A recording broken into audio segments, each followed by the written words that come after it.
Hi, my name is Rose, and today I'm going to be talking about end-stage renal disease treatment options. It's important to think about things before you choose your options. Things to consider are your daily schedule, other health conditions, your travel, work or school obligations, your social life, and if you have a care partner.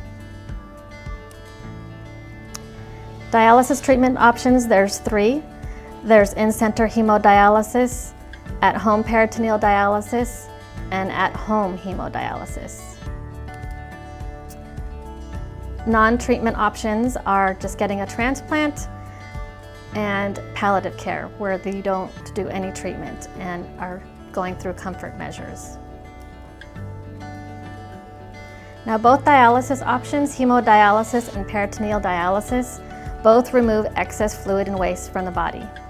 Hemodialysis is done in the clinic, in a dialysis facility, and it can also be done at home with training. Peritoneal dialysis is one of the modalities that can be only done at home.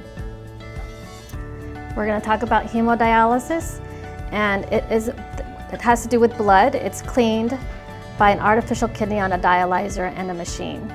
The tubing that's on the machine allows blood to flow from your body to your machine and back to your body. There are 2 needles. They are required for each treatment. If you have a fistula or graft, one of those needles will remove the blood and one will return the blood. And only a small amount of blood is taken out of your body at any time. In order to do hemodialysis, you'll need accesses. A hemodialysis access actually takes time for it to mature. You need needles and an access to deliver the blood back and forth from your body.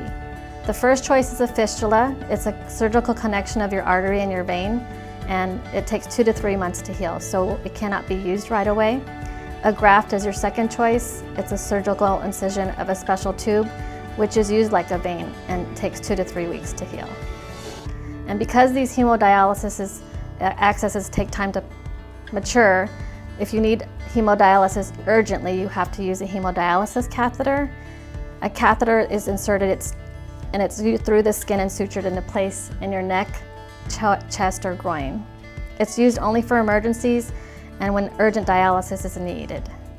It's temporary, it needs to heal, it must be kept dry, and there's a higher chance of infection, so it's not recommended for long-term use.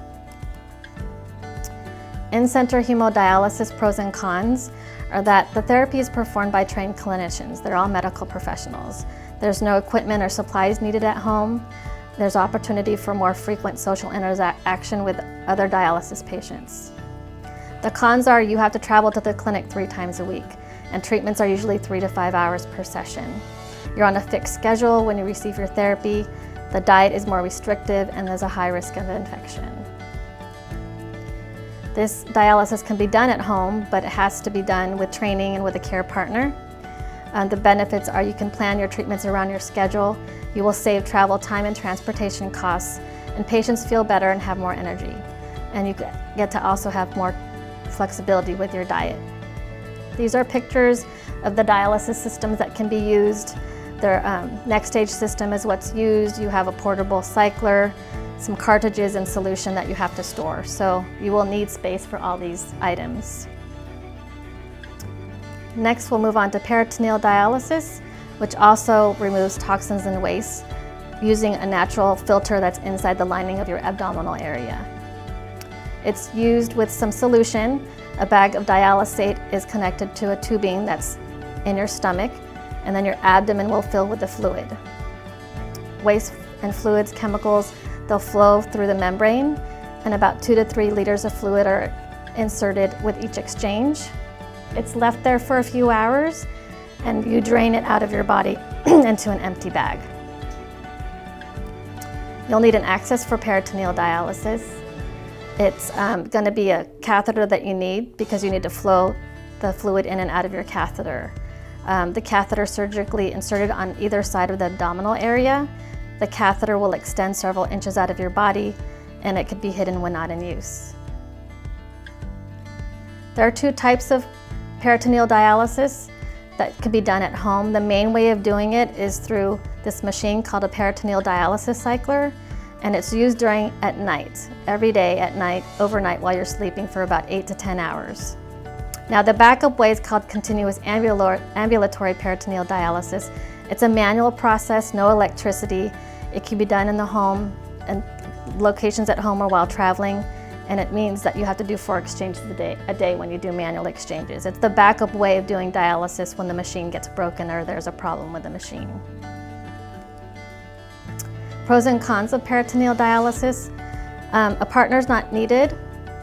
Most flexible schedule treatment allows independence and a more normal working lifestyle. And just like our kidneys, they work every day. Peritoneal dialysis is every day, and it functions like a normal kidney. It's bloodless, there's no needles. You have a less restrictive diet on fluids because you're getting cleaned every day. Traveling is easier. The cons are it needs to be done every day. There is a risk of infection. It's an external catheter, and you'll need a lot of supplies, so you need storage at your home. And larger people do need more dialysis, so it's based on height and weight.